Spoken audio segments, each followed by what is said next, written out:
St.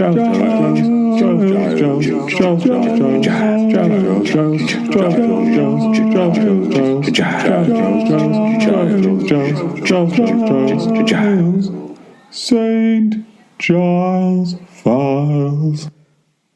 Hello there, welcome to this week's episode of the St. Giles Files.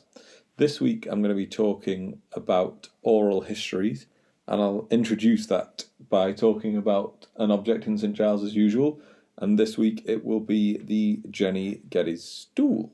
Right then, let's jump in. So, the Jenny Geddes stool, or the Jenny Geddes memorial, which might be more accurate, it's in the cathedral, so if you were to come in, you would see the welcome desk, and it's pretty much just behind there. Now, it was presented to St. Giles in 1992 by a group of 40 Scotswomen. It was by Merrill Smith, or it is by Merrill Smith, and it's a bronze sculpture. Now, it is a three-legged stool, and that's not the type of stool that Jenny Geddes would have had access to. I'll put a link to the description, hopefully I'll find it. The National Museum of Scotland has what they claim is the stool, if not a stool of the right age and character and such. But the question we have to ask ourselves is, why is there a stool to commemorate a lady called Jenny Geddes? Well, for those of you that have listened to previous episodes of the podcast, you will have heard me mention Jenny Geddes, and we have alluded to some of her story. But let's do it justice now. I'm going to give you the story as I first heard it, and then we'll maybe talk about some of the questions around it. So the story goes, Charles I has imposed his bishops on Scotland, and a man called Dean James Hannay is chosen to read the new prayer book to St. Giles Cathedral. So he gets up and he starts to read. Then a lady stands up and she says, "I'll not have mass preached in my lug," lug being an ear, so she'll not hear the mass, and she throws her stool at the dean, and then a riot ensues. People start chucking their stools, chucking everything.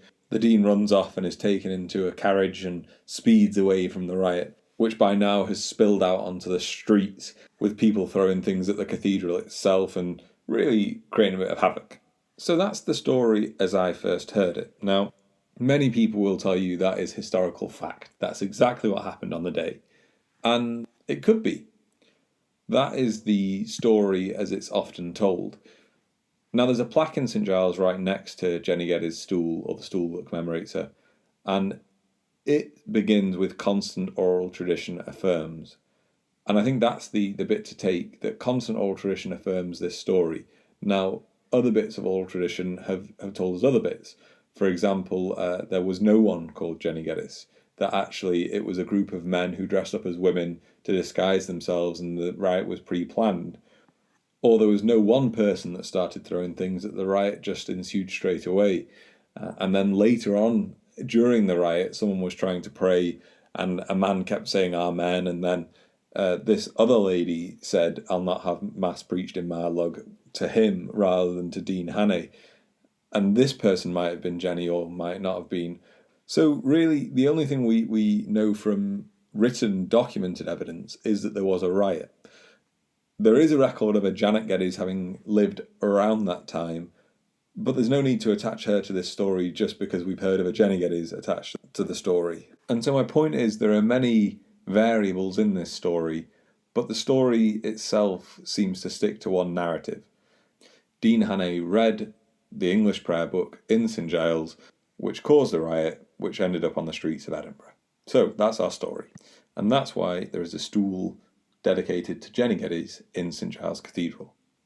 Now, what I want to do to move this forward a little bit is tell you a few more stories from St. Giles, and then a couple of stories from our storytellers, otherwise known as our volunteer guides.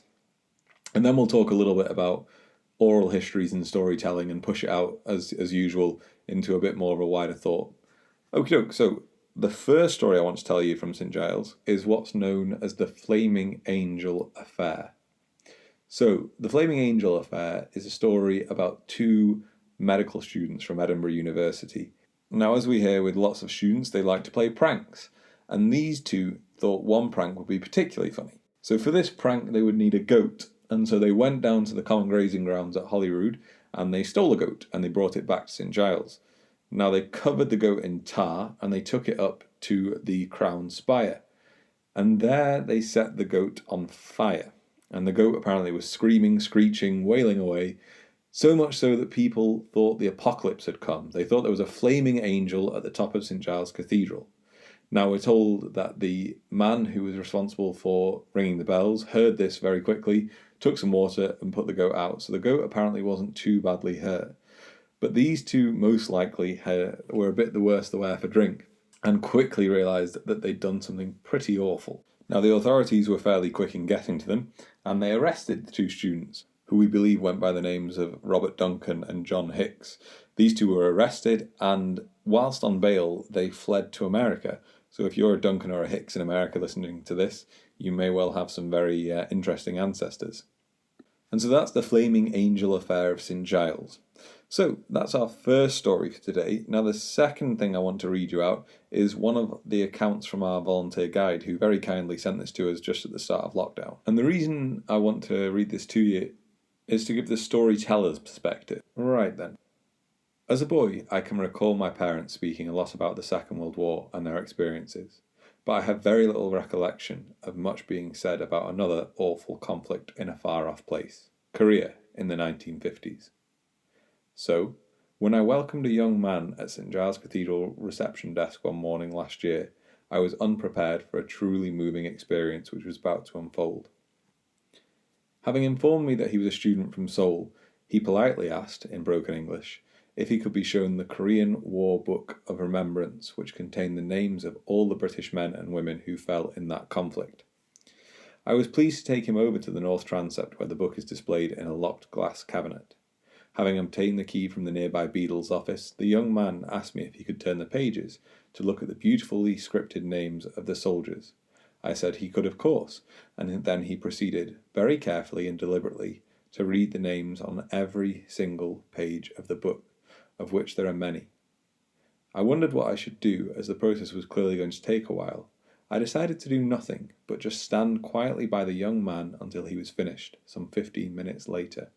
As he turned the final page, we both noticed the verse from Robert Lawrence Binyon's best-known poem which, on an unexpected impulse, I offered to read to him. The young Korean man seemed to sense immediately the importance of the moment and nodded his head. In a strange, quiet, and atmospheric St Giles, I read out aloud, "They shall not grow old, as we that are left grow old. Age shall not weary them, nor the years condemn. At the going down of the sun, and in the morning, we will remember them." Tears then started to well up in both of our eyes before I dared to ask him a personal question. Was he, so far from home, remembering a relative, perhaps his father or grandfather or an uncle who had been a casualty in the war? I shall never forget his response. "No," he said, "I am here to pay my respects and to remember all the British soldiers who died to save my country." In meaningful silence and across the generations, we shook hands and he left. Right, so now I want to tell you a second story involving St Giles. This one comes from 1798. Now, we're told that in 1798, two golfers from the Burgess Golfing Club were asked to see whether they could drive a golf ball over the spire of St Giles. Now, these weren't modern golf balls filled with elastic bands. These were what were called featheries. And featheries are a leather case in which there are just loads of feathers stuffed in there, hence the name featheries. And they're capable of being hit about half the distance of one of our modern golf balls. Now, these two men, and I'm not making the second name up, but Mr. Scales and Mr. Smelly, were chosen to take up the challenge. They were the best ones, supposedly, in the Burgess Golfing Club and the ones most likely to do it. Now, they were each allowed 6 golf balls, and we're told that they ended up passing considerably higher than the weathercock, and later were found in Advocates' Close. Now, given that they started in Parliament Square, anyone who's well versed in Edinburgh's geography will know that Advocates' Close is just the other side of St Giles Cathedral, And so they would have had to hit a very looping shot to gain loads of height immediately and then a very rapid descent as well. So whilst I'm not saying I don't believe this story, because it was reported in the Scotsman at the time, I wonder if some of the facts have been slightly misremembered, shall we say, or misreported. But anyway, a lovely story involving St Giles again. And then the final thing that I want to read you today is a story from another one of our storytellers or volunteer guides. He says, I've been guiding at St Giles for nearly 21 years. As a new guide in 1999, it seemed a bit frightening as the guides with whom I came into contact with seemed to have been there for ages and appeared to know it all. Over the years, I have learned that no one knows it all. We are all learning all the time, especially through the questions we are sometimes asked and cannot answer. I was soon asked if I would help another guide on the 3 to 5 slot on Friday, and I have been covering that shift ever since, in addition to the same slot on a Monday, for the last year or so. Over the years, I've been privileged to share shifts with a number of talented and knowledgeable guides, and I have learned a lot from them, not least from my current colleagues. One lesson I have learned is that we have to treat every visitor with respect, because you do not know whom you are speaking to. The visitor could well know a lot more about the cathedral than the guide, especially in the Thistle Chapel. I remember one visitor in particular, as I was chatting to him at the visitor welcome desk. I became aware that he referred a bit to Dr. George MacLeod, and just as a note on here from me, Dr. George MacLeod was a very famous minister who was one of Queen Victoria's ministers. And so it transpired that he was Dr. MacLeod's son, Max. He was delighted to know that the banner in memory to his dad was just outside the chambers aisle. So, 2 stories about St Giles and 2 from our storytellers. And the stories from our storytellers, I think, give us a glimpse into how we share oral history, who we might be sharing it with, and how they can change our interpretation of a story that we've been sharing for perhaps many years. And so this leads me on to our wider question, which we'll take from all the stories that I've read today or told today. And that is, how should we treat oral histories in our modern interactions with history? Because certainly in modern day academia, oral histories are treated alongside written documents. And not to level accusations at the Victorians again, which has seemed to become a bit of a theme of this podcast, but do we have the Victorians to blame for written histories being seen as somehow superior to oral histories, when oral histories and written histories should be subject to the same historical rigmarole, in that we should assess their provenance, any biases they might have, why they were written, who they were written by, for example. And so oral histories just take another branch of that. I think the reason that oral histories in the past have been not frowned upon, but certainly treated in a different way, is partly that it used to be a preserve of the elder women to keep the histories. And so I wonder if that plays a part, that once men started writing things down, men believed that the male written sources were more important than the women's gossiped histories, those men neglecting the fact that those women's histories had been kept for much longer than their written histories.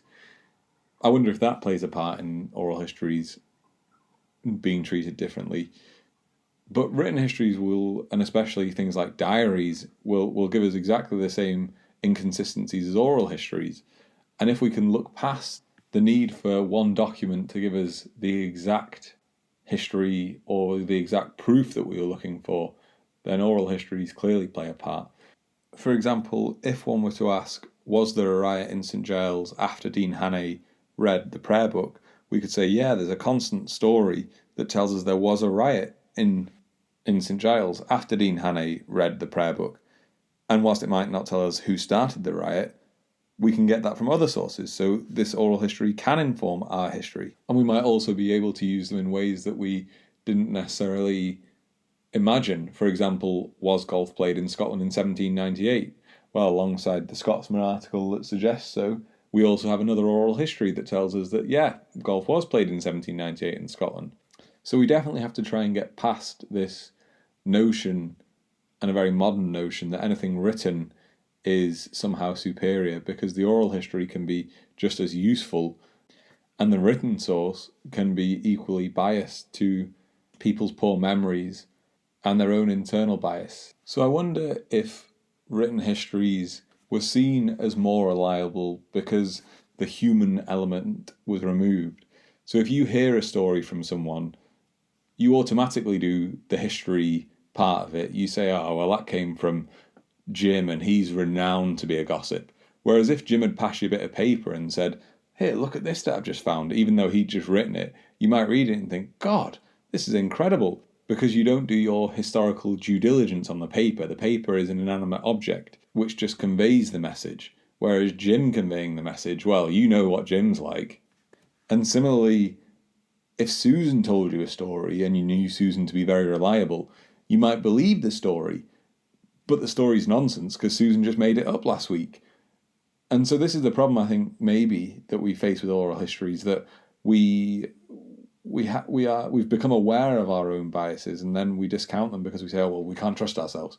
But maybe we have to trust ourselves to take these histories for what they are, and then also do our historical method on written histories and say, well, who did write that in the end? So the point I'm trying to make is that we have to make sure that we treat Jim's written source and Jim's oral source in exactly the same way and give it exactly the same critical eye so we don't miss any parts of the history. And whilst oral histories could be accused of rambling more than a written history, we can look through that rambling if we need to find the fact, or we can enjoy that rambling as the story it is alongside the fact and acknowledge both for what they are. So as a summary of this episode in its entirety, I hope for anyone who didn't trust oral histories that they now have a new view on them, especially with the light of our volunteer guides and how they transmit the oral histories and the due diligence they do to make sure that they're as good as possible. And I hope you enjoyed the stories that I told you as well, and take the historical fact along with the story. Right, well, I think that'll do. Speak in a week. Part of the reason that I am doing this on my own is some staff have been furloughed at St Giles, but St Giles is doing a great job of topping their salary up, so everyone is still being paid 100% of their salary at St Giles. But the only way we can do that is by donations. And at the moment, given that people can't come into St Giles, we're getting very few of them. Please, please, please, if you've enjoyed the podcast, do give a small donation if you can. Thanks. Bye-bye.